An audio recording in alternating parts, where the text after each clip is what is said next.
tiwanire nyasha. Nguva ino takuidzosera kuna gogo nduna. Nasi tiri kuona kuti mune assistant nasi gogo nduna pasaidi penyu apo. Ndatovaudza kuti alright gogo. Takuipa nguva kwamuri kana mada kuti shoko rizoverengwa mongotaura pamunenge madira mazvita. Aiwa, tinotenda Mwari watipa upenyu hutsva hwezuva idzva rinonzi nhasi, sezvo tiri mukuchema vamwe vedu vakaparara vachibva kunoshumira, zvichitiratidza kuti nguva haisi yedu. Mukana tinenge tatoupuwa kana tatoona sezvataita nhasi, tototenda Jehovha nekuti watipa mukana kune vamwezve vaushaya mukati menyika nekukura kwayo. Saka ndinoti pamusoro iyi vatungamiriri vedu, vana baba kana varipo nana mai vedu, pamusoro iyi ungano tsvene yaJehovha, ndichitenda vanamata nevandiimbira maita henyu, ndinoruda chaizvo rwero ruru. Chokwadi zita raJesu rakanakisisa. Ndinokutendai. Ndinokumbira vaverengi kuti vandiverengere havo, ndinenge ndaisa maviri andati ndiverengerwe. Pamusoro isangano dzene raMwari, chiverengo chekutanga chinobva kuna Nziyo 103 verse 11 na 12. Musoro yeshoko unoti rudo rwaMwari, verse 11. Nokuti kunyanya kutaramukana kwedenga nepasi ndiko kunyanya kukura kwakaita rudo rwake kuna vaya vanomutya. Verse 12 yekupedzisira pachikamu ichochi. Sezvakaita mabvazuva ari kure nemadokero, saizvozvo anobvisira zvitadho zvedu kure nesu. Haleluya. Amen. Nziyo 32 verse 10 na 11. Musoro yeshoko unoti kureurura nokusunungurwa. Verse 10 na 11. Vakaipa vane nhamo zhinji, asi uya anoimba naTenzi achakomberedzwa nengoni. Verse 11 yekupedzisira. Farai muna Tenzi, mupururudze imi vakarurama. Tenderai imi mose mune mwoyo yakarurama. Ngaakomberedzwe mashoko aTenzi anoperera pano manherani. Haleluya. Amen. Mazvita. Maita yenyu munhu waMwari, maita muranda waJehovha nekurarenga kwakanaka. Vakuru vedu, inini mbuya vangu vaiva netsika yekuti hanzwa richaverengwa, nokuti kana ndaakutaura pamwe ndichataura nepamutome, zvichireva kuti neparutivi munoziva kuti mazwi eshona mamwe akati dzamei, vamwe havaanzwisisi. Saka matoparidza, matopedza mukati mokuparidza, nokuda kwokuti izvo zviri kutaurwa izvi, ini ndaisa musoro weshoko kuti kochiko chinonzi nyasha. Chinombonzi nyasha chi? Musoro uyu ndautora pavhesi 3 rerwiyo rwaimbwa, runoti zita rinodiwa iroro rine nyasha zhinji. Nyasha idzodzo dzinoti dzivirira, kuita seshangu dzatinenge takapfeka. Saka tiri pakuti nyasha, ndisidzicherechedza ndaona nyasha riri zita rakazara.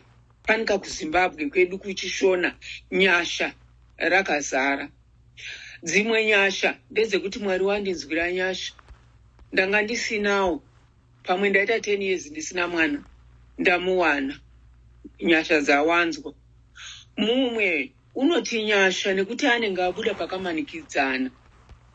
Saka izwi rinoshanda zvakawanda, izwi rinoti nyasha. Kwedu kumakaranga tinoshandisa ngoni, hatishandisi nyasha.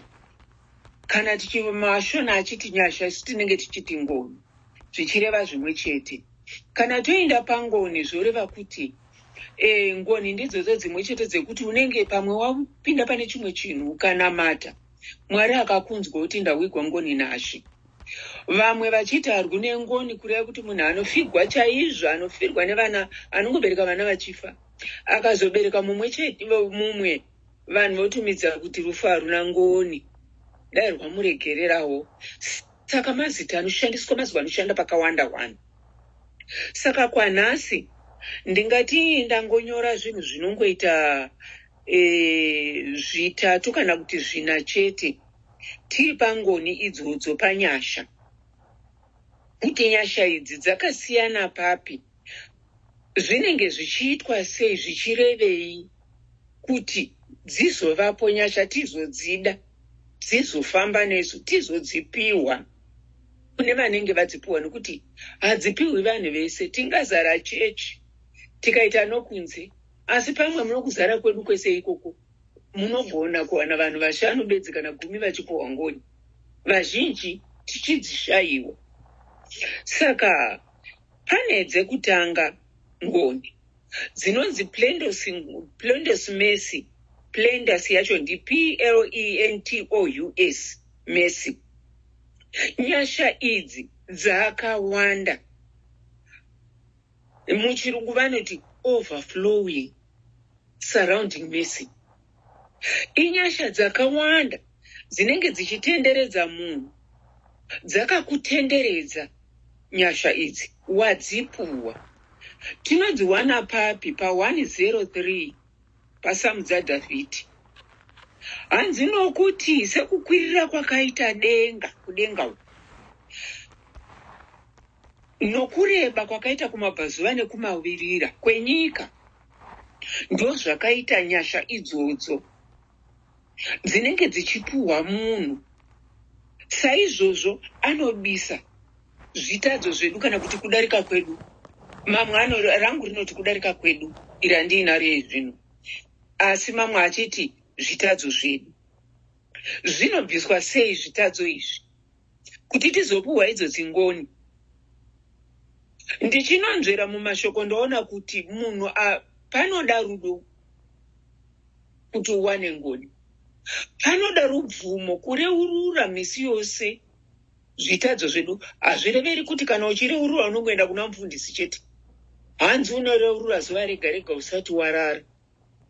Kana wava kurara, hanzi chidzora pfungwa dzako ucherechedze pamuswere wezuva kuti wafamba sei, uri mumwoyo mako uchinyatsonzvera. Hanzi chirega kutaura, kana wazviona unongokumbira ruregerero kuna Jehovha, worara, hauchazvitauri. Mwari wotiregerera, opa nyasha dzinokutenderedza. Tikaenda pana Psalm 32.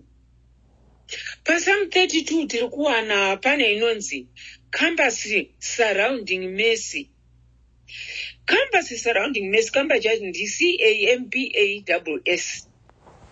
Surrounding Mercy. Idzi dzega dzatiri kuenda nadzo nhasi. Inyasha dzega dzega. Zvino zvinobva zvanzi ipapo tinowana zvichinzi rudo rusingaperi rwaJehovha runotipoteredza vanomutya, kwete munhu wese, asi ivo vaya vanotya Jehovha, vaya ndo vanopoteredzwa nengoni idzodzo. Ndivo vanopuhwa nyasha dzinovapoteredza, vanomutya. Nyasha idzodzo dzigovashandira pazvinhu zvese. Kana zvichinzi zvinhu zvese, dzinokushandira kumunda kwako, dzinokushandira kubasa kwako, dzinokushandira mumba mako, dzinoshanda kuvazukuru. Ndo dziya dzamakaona nyasha dzakabva kuna Loisi dzikaenda kuna Eunice, dzikanosvika nekunani, nekuna Timoti.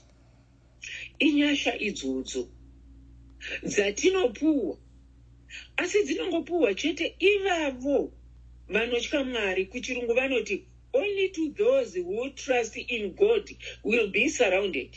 Zvinongotenderedza vanotya Mwari chete nyasha idzodzo, hadzitenderedze munhu wese. Tingava mumba maina baba nevana, pamwe mukati meimba iyoyo mune mumwe chete kana mwana kana ndimai kana ndibaba zvichiinda nerutendo rwavo. Rutendo rwako nemabasa ako anoita utenderedzwe nengoni idzodzo unodzipuwa wodzi1. Tikaenda kuna Isaiah 55 vhesi 3 kubva pavhesi 3 nevhesi 4 kuno inonzi sure mercy. Sure mercy yacho SURE, sure mercy. Yobva yanzi is a covenant between two people, pavanhu vaviri, chisungo chiri pavanhu vaviri. Hachina tinodanana sei navanduna, zviri pakati pangu naMwari navanduna naMwari wavo. Apa radunga munhu apa, ravadunga munhu pashuwa mercy. Tobva tanzwa zvichinzi rerekerai nzeve yenyu muuye kwandiri kuti mweya yenyu irarame muutsvene. Sungano nerudo rwakavimbiswa Dhavhidhi. Ine sungano norudo rwakadii? Rwakavimbiswa Dhavhidhi naMwari. Dhavhidhi munhu wanga achitenda Mwari, achimuda nemwoyo wake wese, ende achitevedza kunyange mune zvinorwadza, kunyange mune zvinorema. Dhavhidhi haana kusiya Mwari wake, akaramba achingova naye. Aramba achingova naye Mwari, ndokubva Mwari odi omuropafadza Dhavhidhi. Saka aropafadzwa Dhavhidhi kubva pavhesi 3 kusvika pa4 kune vane zengu vachida kuverenga.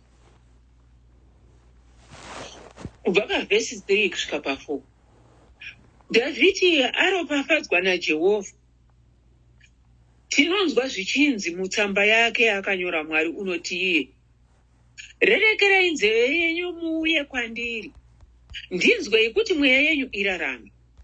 Ndichaita sungano isingaperi nemi, iko kutendeka kworudo rwangu rwakavimbiswa kuna Dhavhidhi. Tarirai, ndakamuita chapupu kumarudzi, mutungamiriri nomukuru wamarudzi. Akavimbiswa Dhavhidhi nekuti kunyange paaidzingwa naSauro haana kurasa Mwari. Kunyange paaiona nhamu yakaita sei haana kurasa Mwari wake. Chiro chokutanga. Chechipiri, haana kurasa rudo. Akada vanhu vese Dhavhidhi, kunyange nevavengi vake. Kune vamwe vakararama nevakanga vachimuvengawo haana kumbeta basa nazvo, akangoda vese. Vakuru votichengawo semanhanga kuda risina mhodzi. Ida munhu wese nekuti hapana munhu asina chaanobatsira.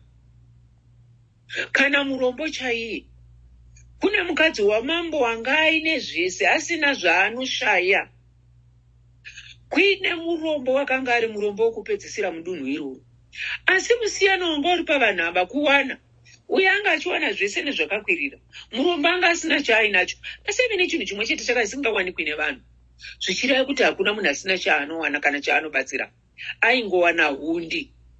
Isu tinoti hundi kumazezuru, iye zvinezvi vanoti soda nekuti hundi yacho yaikutengwa muzvitoro. Kare yaisurudzwa iri yemaguri. Saka zvaita anoda kubika deri rotoenda ikoko, ndinokumbira hundi naive ndiwe opuwa. Saka mukadzi wamambo achiuya kuti atsvage hundi yekubika deri, akatevedza kune vaakanga achiona vestandard yake. Vemazuva ano vanoti standard, you are not my type. Aienda kune vetype yake. Zvinaingoti paasvika, motoenda kuchimba kuna paimba iri papo iyo yaiyeyo mai vavapo. Ndokwatinotoriwana. Anoti pano anongonongedzerwa ikoko. Akapedzisira akasatoribika nokuti wakanga ava 1 waisema, 2 wakanga akunyara. Nekuti vanhu vakakwirira vanowanza kusvora zviri pachena. Saka Dhavhidhi wakanga asina izvozvo, waiva munhu waida munhu wese. Saka Mwari ndokubva amuropafadza. Ndokuchibva Mwari amuropafadza. Saka zvakaita saizvozvo, isu todini tiri kutaurirwa kunzi izvo, ngatichiva nerudo, tirarame tichirerekera nzeve yedu kuna iye Jehovha kuti agotinzwirawo tsitsi nemweya yedu igorarama. Anotiruramisa nekubvisa zvivi zvedu zvataurwa kumusoro, kuti anobvisa zvivi zvedu kuSamu 103. Hanzi zvivi zvedu anozvibvisa. Tochiinda pane vaRoma 9 vhesi 23. PaVaroma 9 vhesi 23 pane nyasha dzinonzi vessels of mercy, kuva mudziyo. Vamwe vedu vanofamba nenyasha asi havazivi kuti vakatakura nyasha, asi vanenge vachifamba nadzo vakadzipuwa dzakavakomberedza asi havazvizivi kuti vane nyasha. Ndivo vamwe vanhu vaya vatinozonzwa vachiziyo mumwe munhu anenge ari murombo asi nyasha hadzina muswe kuti uri murombo, nekuti nguva yekupera kweurombo iri mumaoko aJehovha. Ndiye anoziva kuti kana wasvika apo ndichazobudisa izvi. Mumwe mari inouya achembera, koyagozouya achembera ari mwana mudiki zvanga zvakadii. Mwari akaona kuti ndikamupa achiri mwana mudiki, 1 kana ari murume anoramba mukadzi akatiza mukadzi nevana, 2 kana ari mukadzi achatadza kuchengeta imba ava kutsvinyira murume, nekuti vazhinji vakadzi vakaita mari yakawanda kupinda yemurume haachakudzi munhu. Akanganwa kuti uyu musoro usina dhuku zviya zvekunzi ini ndiri dhuku. Dhuku rinoenda nemhepo nekuti harisirepo, asi musoro unongoramba uripo nokuti Mwari wakati musoro. Saka vanhu ivava vanofamba nenyasha dzozobuda nenguva yakafanira. Kana dzobuda nyasha idzodzo ndobva munonzwa kunzi nezvindofa bedzi. Wakaromba. Kuromba chaiko aizviwanepi? Aizviwana kupi? Ini ndakaona munhu akaendesa mwana wake mhiri kwemakungu achitengesa matomatisi nemajuice card. Makabuda mari yekudzidzisa mwana. Inyasha idzodzo. Inyasha nekuti anenge achiodha achiuya nazvo zvichitengwa achiunganidza. Pazvinozonobuda taakuti akaromba. Izvo inyasha.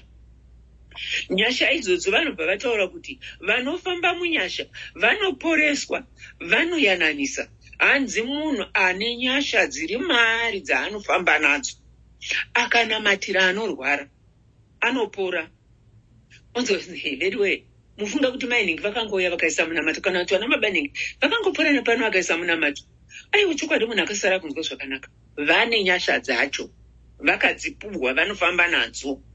Vakasvika pane vanotukana, vanorwa kana vanodini pasina vanowirirana, vanoyananisa.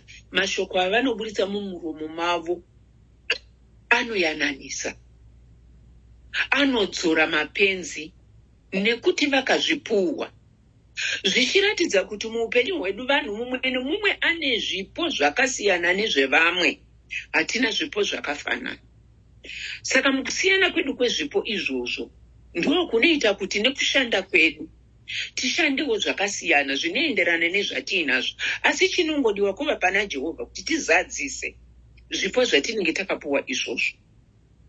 Ndingave ndakapuwa chipo chekupa,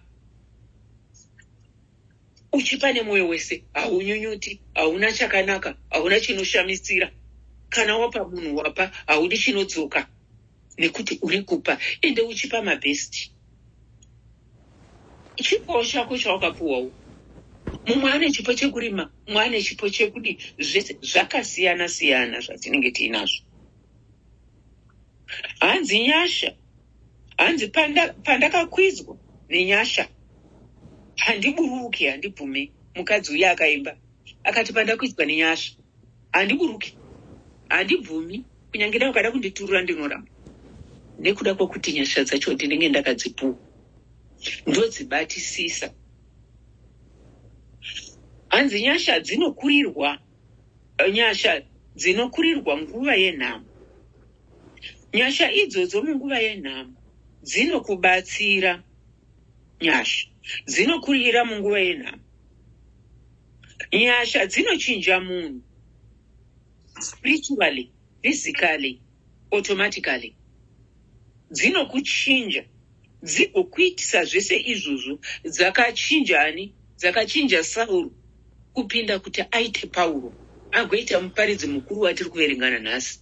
Inyasha dzaakanga achifamba nadzo kunyange yaiva mhondi, asi wakanga achifamba nenyasha.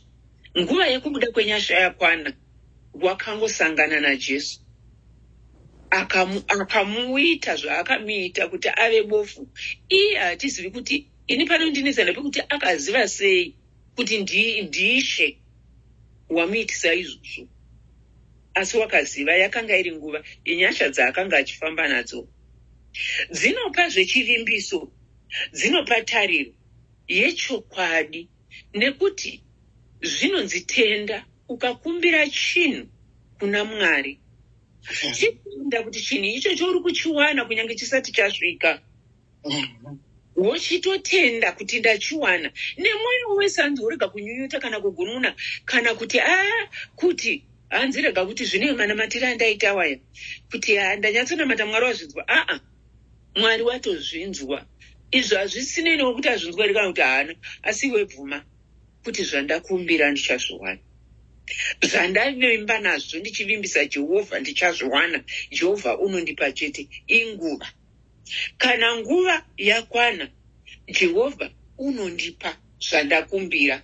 Zvimwe hatizvipurwe tiri isu, ndo zvana Abrahama, zvekuti vaIsraeri vagere nanhasi vakazopinda chokwadi huruva ichipfumbuka vakabata madziro emvura, nokuti nyasha dzakanga dzabva nekumashure kuna teteguru wavo. Saka zvimwe zvezvinhu zvatiri kunamatira nhasi samaKristu, tine vana, tine vazukuru, kuchauya vazukuru vevazukuru. Vamwe vevazukuru ivavo kana vazukuru vevazukuru ndo vachapuhwa nyasha idzodzo, nokuti dzakabva kuna mbuya, dzakabva kuna sekuru, dziri kuenda kuchizvarwa chinotevera. Saka hama dzangu, ndingangoti panhasi uno ndo pananga ndakati batei. Ende vakuru vobva vazeisa tsumo yekuti kana munhu wanga usina chinhu uri murombo, asi uchifamba nenyasha uchidzigamuchira nekudzishandisa zvakakwana neshungu mukati memwoyo wako norutendo, vakuru voti chaitemura chakakuseva. Vaya vakanga vari vasizivikanwa kuti ndo vadyi vemowa nechirevereve vakuseva nenyama, inguva inenge Jehovha asvitsa munhu wake aburitsa chipo. Asi zvikuru, hama dzangu, ngative netariro, tive nekutenda, tigorumbidza Mwari, tigova netsungiriro pazvinhu izvozvi, kuti tishandise zvipo zvatinenge takapuwa. Kune vanoziva havo zvipo zvavo kuti vanazvo, vamwe zvipo zviripo asi hatigoni kuziva kuti changu chaicho ndechipi, asi iye Mwari unoziva. Ndingati kupupura kwangu kunodaro nekuda kwenguva yedu zvakati wandei, asi kwanhasi ndizvozvi zvandambobata rimwe zuva. Kana tawana tichapfuurira mberi nezvasara, muzita raMambo Jesu. Ameni. Amen, amen, amen. Maita sagogo nduna, maita mabvuma kutumwa neshoko rakasimba kudai. Ngatimbobvai pamamute timbotenda shoko vadikani, titende shoko ratapuhwa naShe.